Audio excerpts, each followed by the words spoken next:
ദൈവ തിരുനാമത്തിന് മഹത്വമുണ്ടാവട്ടെ. Bible reading പ്രോഗ്രാമിൽ സംബന്ധിക്കുന്ന ഏവർക്കും കർത്തൃനാമത്തിൽ സ്നേഹവന്ദനം. ആവർത്തന പുസ്തകം 22-ാം അധ്യായം. ഈ അധ്യായത്തിൽ രണ്ട് കാര്യങ്ങളെക്കുറിച്ചാണ് മോശ ഇസ്രായേൽ ജനത്തെ പ്രബോധിപ്പിക്കുന്നത്. ഒന്ന്, സഹോദര്യ സ്നേഹം. രണ്ട്, ദാമ്പത്യ വിശ്വസ്തത. നിൻ്റെ സഹോദരൻ്റെ കാളയെയോ ആടിനെയോ കഴുതയോ ഏത് മൃഗവുമായിക്കൊള്ളട്ടെ, അത് വഴിതെറ്റി അലഞ്ഞു തിരിയുന്നത് നീ കണ്ടാൽ നീ അതിനെ സഹോദരൻ്റെ അടുത്ത് എത്തിക്കണം. സഹോദരൻ എന്ന് പറയുന്നത് ഇസ്രായേൽ സമൂഹം മുഴുവനാണ്. 12 ഗോത്രങ്ങളിൽപ്പെട്ടവരും അവർക്കെല്ലാം അങ്ങോട്ടും ഇങ്ങോട്ടും ഒരപ്പൻ്റെ മക്കളായി കൊച്ചുമക്കളായി ഒക്കെ അവർ ജീവിക്കുന്നവരാണല്ലോ. എന്ന് പറഞ്ഞാൽ സഹോദരൻ, അന്നത്തെ കാലത്ത് കാളയും കഴുതയും മൃഗങ്ങളൊക്കെ മനുഷ്യൻ്റെ സമ്പത്താണ്. സഹോദരൻ്റെ സമ്പത്ത് നശിക്കുവാൻ നീ അനുവദിക്കരുതെന്നർത്ഥം. രണ്ട്, അത് സഹോദര സ്നേഹത്തിൻ്റെ വലിയ പ്രതിഫലനമാണ്. സഹോദരൻ നഷ്ടപ്പെട്ടതിനെ അവന് തിരിച്ചു നൽകി അവനെ സഹായിക്കുക എന്നുള്ളത്. അതുപോലെ തന്നെ കളഞ്ഞു കിട്ടുന്ന സാധനങ്ങൾ, അത് വസ്ത്രമായാലും കാളയായാലും കഴുതയായാലും, അതൊന്നും നീ എടുക്കാൻ പാടില്ല.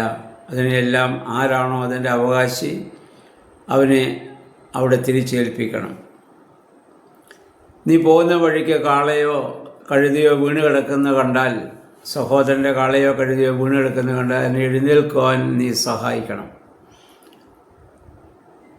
കാരണം അന്നത്തെ വാഹനമാണത്. ഇന്നത്തെ പുതിയ നിയമമായി നമ്മൾ ചിന്തിക്കുമ്പോൾ, നമ്മൾ യാത്ര പോകുമ്പോൾ മറ്റൊരുവൻ്റെ വാഹനം റോഡിൽ കേടായോ പഞ്ചറായോ കിടക്കുന്ന കണ്ടാൽ അത് നന്നാക്കുവാൻ, അവന് വീണ്ടും യാത്ര ചെയ്യുവാനുള്ള ക്രമീകരണം ലഭിക്കുവാൻ, അവനെ സഹായിക്കുവാൻ നമ്മൾ ബാധ്യസ്ഥരാണെന്നർത്ഥം. അതിനകത്ത് ശത്രുവെന്നോ മിത്രമെന്നോ നോക്കാൻ പാടില്ല. എല്ലാവരെയും സഹായിക്കുമ്പോൾ പറയുന്നത്, നിനക്ക് ദീർഘായുസ്സുണ്ടാകാനും നന്മയുണ്ടാകാനും ഇപ്രകാരം നീ ചെയ്യുക.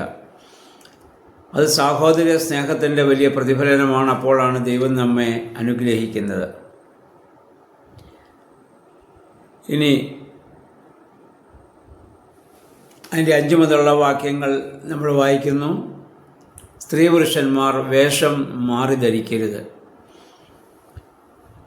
സ്ത്രീകൾ സ്ത്രീകളുടെ വസ്ത്രവും പുരുഷൻ്റെ വസ്ത്രവുമാണ് ധരിക്കേണ്ടത്. ലിംഗവ്യത്യാസത്തിൽ ദൈവം മനുഷ്യനെ സൃഷ്ടിച്ചുവെങ്കിൽ ആ ലിംഗവ്യത്യാസത്തിൽ വസ്ത്രധാരണവും നടത്താൻ നമ്മൾ ബാധ്യസ്ഥരാണ്. ട്രാൻസ്വെസ്റ്റിസം എന്ന് പറയുന്നൊരു സെക്ഷൽ ഡീവിയേഷനുണ്ട്. അതായത് എതിർലിംഗത്തിൽപ്പെട്ട ആളിൻ്റെ വസ്ത്രങ്ങൾ ധരിച്ചുകൊണ്ട് ലൈംഗിക സംതൃപ്തി അടയുന്ന ലൈംഗിക വൈകൃതത്തിനാണ് അങ്ങനെ പറയുന്നത്. അപ്പം അങ്ങനെ സ്ത്രീ പുരുഷൻ്റെയും പുരുഷൻ സ്ത്രീയുടെയും ആ വസ്ത്രം ധരിക്കുക എന്ന് പറഞ്ഞാൽ ആ രീതിയിൽ അതിനെ കാണണം. അപ്പം അങ്ങനെ നമ്മൾ ചെയ്യാൻ പാടില്ലാത്തതാണ്. അതുകൊണ്ട് ദൈവം ലിംഗവ്യത്യാസത്തിൽ മനുഷ്യനെ സൃഷ്ടിച്ചെങ്കിൽ ലിംഗവ്യത്യാസത്തിൽ നിന്ന് വസ്ത്രം ധരിച്ച് മാന്യമായ രീതിയിൽ ജീവിക്കുവാൻ നമ്മൾ ഏവരും ബാധ്യസ്ഥരാണെന്ന കാര്യം ഇവിടെ പ്രത്യേകമായി ഓർമ്മപ്പെടുത്തുകയാണ്. അതുപോലെ തന്നെ പറയുന്നു, തള്ളപ്പക്ഷിയെയും കുഞ്ഞുങ്ങളെയും കണ്ടാൽ കുഞ്ഞുങ്ങളെ നിനക്ക് വേണമെങ്കിൽ എടുക്കാം, നീ തള്ളപ്പക്ഷിയെ നീ സ്വതന്ത്രമായി വിടണം, തള്ളപ്പക്ഷിയെ കൂടി നീ കൊണ്ടുപോകരുത്. അത് അങ്ങനെ കൊണ്ടുപോകുന്നത് വലിയ തെറ്റാണ്. അപ്പോൾ നിനക്ക് ആ തള്ളപ്പക്ഷിയെ നീ സ്വതന്ത്രമായി വിടണം. നീ കൊണ്ടുപോകുന്ന നിൻ്റെ വീട്ടിൽ നിനക്കതിനെ വളർത്താനാണ്. അപ്പോൾ അത് ബന്ധനസ്ഥലാവുകയാണ്. അതിൽ നിന്ന് അതിനെ സ്വതന്ത്രമായി വിടണം. അത് വീണ്ടും ഈ ഭൂമിയിൽ മറ്റ് കുഞ്ഞുങ്ങൾക്ക് ജന്മം നൽകാനുള്ളതാണ്. അതിനെ നീ സ്വതന്ത്രമായി നീ വിട്ടയക്കണം. അതുപോലെ നീ ആ ഭവനം പണിയുമ്പോൾ ഇതിൻ്റെ പുരമുകളിൽ നീ മതിൽ കെട്ടണം. കാരണം അതിന് മുകളിൽ നിന്ന് ആരും താഴെ വീണ് അവർക്ക് നാശം സംഭവിക്കാതിരിക്കാനാണ്. മനുഷ്യ ജീവിതത്തിലെ എല്ലാ ചെറിയ കാര്യങ്ങളിൽ പോലും ദൈവം സശ്രദ്ധം സൂക്ഷ്മതയോടെ നിർദ്ദേശങ്ങൾ മോശമുഖാന്തരം നൽകുന്നതായി നമ്മൾ കാണുന്നു. കാളയെയും കഴുതയെയും ഒന്നിച്ച് പൂട്ടി നീ ഉഴുവാൻ പാടില്ല. കാരണം രണ്ടിൻ്റെയും ശക്തി വ്യത്യസ്തമാണ്.